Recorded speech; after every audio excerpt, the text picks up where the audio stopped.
women are getting pathetic. Like their minds and bodies are comparable to ours, so is their behavior pathetic and desperate. I do not think too highly of unnatural ways of making humans, but then I remember what women are, and become glad to the fact that artificial wombs will become reality. That would purge our entire race of those useless, psychothic, disgusting females.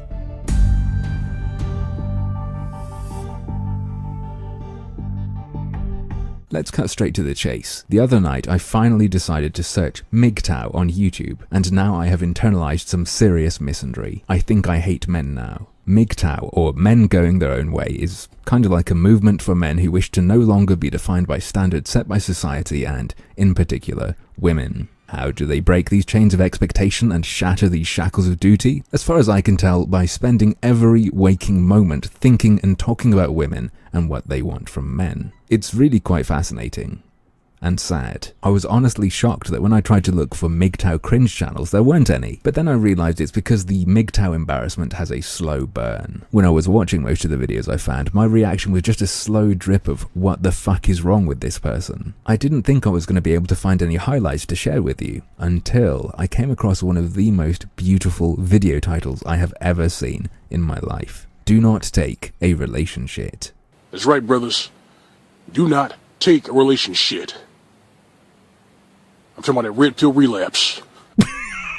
Holy shit, Treebeard got bitter after The Lord of the Rings. Or more likely, this is his little-known cousin from the books, Neckbeard. So, you know, I just had to watch all of this guy's videos, of which there aren't that many, so I don't think my face has been permanently damaged from the expressions I had to make, and it means once again I have some nice, juicy chunks for you. So let's dig in. Here's why he's warning you against relationships with women. They've been reduced to trying to trap men in relationships. The oldest technique they used was punching holes in a man's condom. It worked for a while, but it began to fail. It proper sounds like he's afraid of cum hunters, like women are this organized group out to get pregnant. I just imagine him walking down the street, bumping into a lady, and then needing to check the rubber johnny he's got on him, to see if maybe she'd put a safety pin through it in the brief moment of contact. I really got an us versus them vibe from this guy. I mean, check out his solution to issues in higher education. I believe that men and boys need their own schools and institutions again. Okay, and what would they be learning? Schools that can teach coding, mathematics, mechanical engineering, automotive, armed and unarmed combat. I feel like things just suddenly got a bit more serious. Agriculture, chemistry, robotics. Anything we need to survive during these perilous times. Everything you need to continue civilization after the fempocalypse. Let's think about this. Combat so the men win, agriculture so we have stuff to eat, and robotics, I guess, so we don't get tired of our hands. Okay, so what about women who empathize? The ones who agree with him and his allies. They're cool, right? People are individuals, you can talk to them and see what they think and how they are. You don't have to live in fear of all of half of the human population because you see some trends or issues, do you? There's got to be some exception, surely. How about women who are vocally opposed to feminism? These anti-feminist women cannot be trusted. They're still guilty. Guilty, guilty, guilty. None of you are free of estrogen.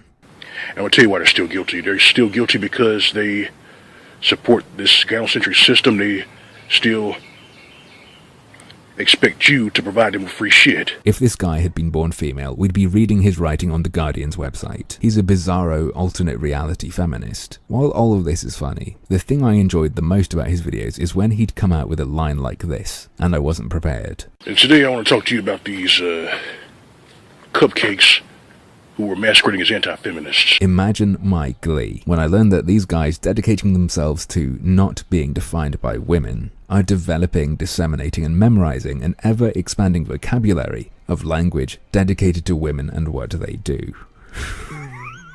And lucky for us, this guy has a primer video to help us pick up a few key terms. Okay. Oh, that's adorable. He sounds a bit nervous. Probably because of all that effort it takes to keep up a voice even more ridiculous than mine.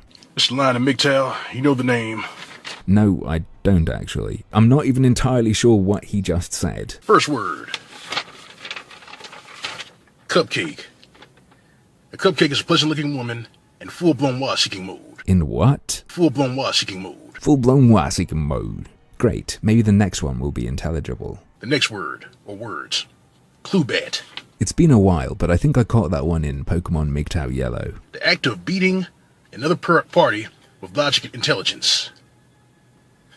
You hear that? That is the sad, lonely sound of a man remembering a time when he noticed a typo in someone's argument on the internet. Next words. Bigger and better deal, or BBD. In this day and age... Ooh, I think this is personal. When a trollop divorces her husband, she is looking for the bigger and better deal. That's all she wants. That's all she'll ever want. I mean... It's okay, mate. It's okay. We'll skip this one. Seems raw for you. But I just gotta ask, how much bigger exactly was his deal? Alright. Next one. Next word. Femlogic. The art of applying emotions in order to negate facts and logic. Okay, so let's listen to this guy give us a cold, dry, clear, objective example of what this is without bringing any emotion into it. You basically hit women over the top of the head with facts and logic, and they just apply emotion. They jump down your throat or pout and scream. Perfectly done. I'll adopt this word, and I'm sure I'll be using it in many rational arguments. The next word. Ghost. A man who attempts to avoid all contact with women. I'm not unhygienic, it's just a lifestyle choice to repel women. Why do I get the feeling that this lifestyle choice might tend to be made after the person already stops being in contact with women? But seriously, if you're one of these people, these ghosts, and you have issues, I'm sorry for you. If you are genuinely deciding this without having any issues, you're a fucking loser. And not because, you're not a real man, you want to go after women, but no. If you were a woman who's like, no, I'm gonna avoid men, you would also be a fucking loser. Or a man who avoids men, or a woman who avoids women, as a major and rigid, serious lifestyle choice. If that's you, you are an embarrassment to mankind. You are why it's impossible to satirize or parody groups like this, and instead, you just have to point. And again. It's almost too much. No, you know what, it is too much. I'm not gonna make you listen to how he desecrates the name of bacon, how it's become an acronym for bitches acting crazy over nothing. That is a joke I'd make. I would pretend to be MGTOW and say that, to take the piss out of their stupid fucking language. It's depressing. I'm going to have to give up on parody. Well, maybe not. It could be worse, right? There's still some space for me to take the piss and have some fun, isn't there? And there's only really the ending of his video left. That couldn't be too much more terrible, could it? His ending couldn't be untoppably cringeworthy, could it? Could it? I'm going to end this video by telling you brothers, no matter how much pain you're in, no matter what you're going through, give them nothing. This has been a MGTOW PSA. Good night, brothers.